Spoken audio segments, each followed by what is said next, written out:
Before the blank canvas, before the tears, before the world paid attention. There was a small house on Maple Street where every wall was a masterpiece. Rosa Martinez had been painting since before she could write her own name. Her mother said she was born with a brush in her hand. By 20, her work was in local galleries. By 40, museums came calling, but Rosa's favorite canvas was never in a museum. It was in a tiny sunlit room at the back of her house, her studio, where the smell of oil paint mixed with coffee and the sound of old records filled the air. And it was in that studio, on a warm September afternoon, where 5-year-old Elena first picked up a paintbrush. "Abuela, can I paint too?" Rosa smiled and handed her granddaughter a brush almost bigger than her hand. "In this family, we don't ask permission to create, we just create." That afternoon, Elena painted her first picture. A big yellow sun with a squiggly line underneath. "That's you, Abuela," she said. "You're my sunshine."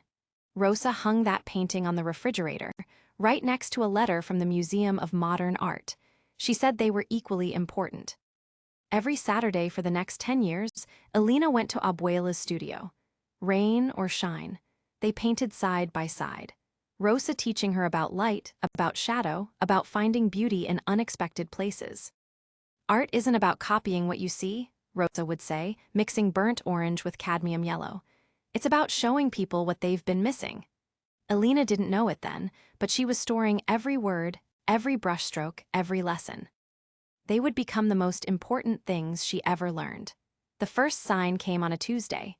Rosa called Elena's mother in a panic. She couldn't find the word for blue. She kept saying the color of the sky, but the actual word had vanished. Everyone said it was just aging. She was 72. People forget words. It happens, but Elena noticed something else. Abuela's paintings were changing. The colors were duller, the lines less certain. Where Rosa once painted with confident, sweeping strokes, now there were hesitations, pauses, as if the brush itself was confused. 6 months later came the diagnosis: Alzheimer's, early onset. The doctor was kind but direct. "The progression varies, but you should prepare. Prepare. As if you can prepare for someone you love disappearing while they're still standing right in front of you."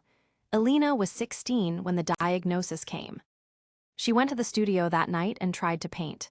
But for the first time in her life, the canvas stayed blank. She couldn't see anything through the tears. But Rosa kept painting, every single day. As if the brush was the last thing tethering her to who she was, and in a way it was. Her paintings became more abstract, less precise, but somehow more honest. As if the disease was stripping away technique and leaving only raw feeling.